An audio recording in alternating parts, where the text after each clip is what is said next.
Iya. Assalamualaikum. Jalan, silakan masuk. Misi ya Bu. Iya. Ya silakan duduk.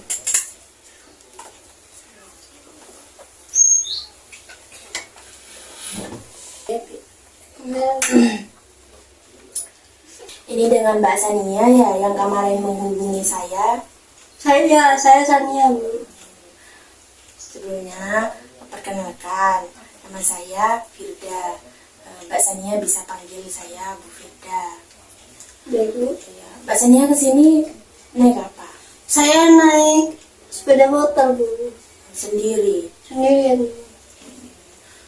Kesibukannya Mbak Sania apa sekarang? Kesibukan saya nih, saya sekarang kelas 2 SMA ya. Mau naik kelas 3 sih tahun ini. Barusan mana bisa botan. Rumahnya Mbak Sania di mana? Asli Jember sini apa dari luar? Iya sih, saya Jember juga. Oh, jadi Jember juga. Ya. Di sini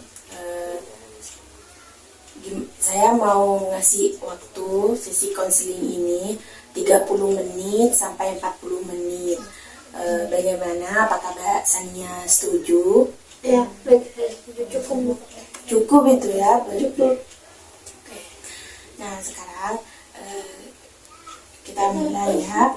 Coba Mbak Sania bisa bercerita keluh kesahnya apa kepada Ibu. Jadi saya tuh kemarin kan habis sabotan ya Bu. Ya kemarin banget nih.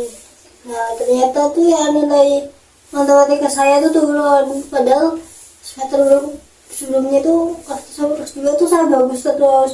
Baru kali ini saya tuh nilainya tuh jelek gitu Bu. Ya masih di atas KKM sih, tapi itu saya jelek gitu Bu. Nah saya tuh merasa bodoh banget Bu. Tuh.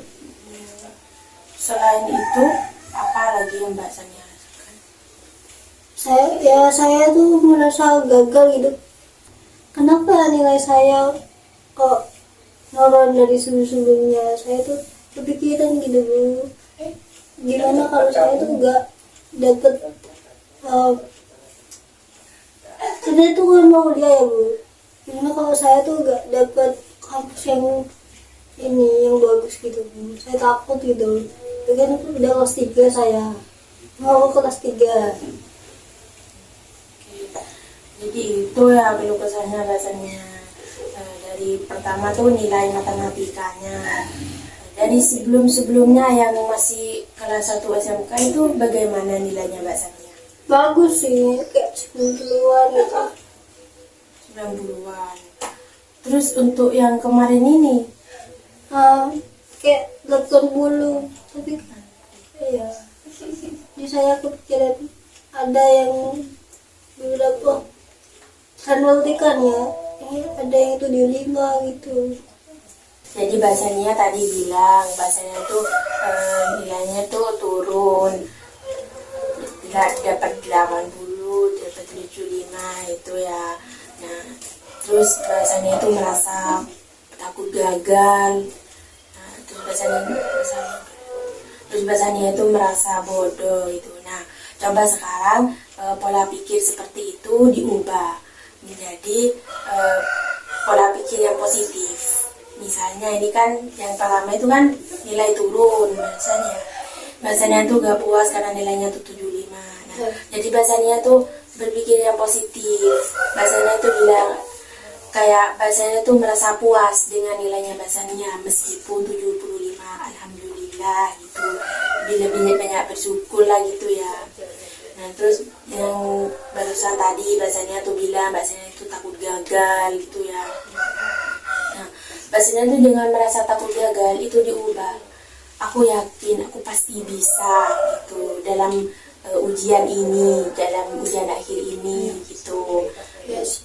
Terus yang selanjutnya tuh kan bahasanya bilang aku bodoh gitu. Jangan bilang aku bodoh. Itu pola pikirnya tuh diubah. Diberti gini. Aku yakin aku pasti bisa menjawab semuanya ini gitu.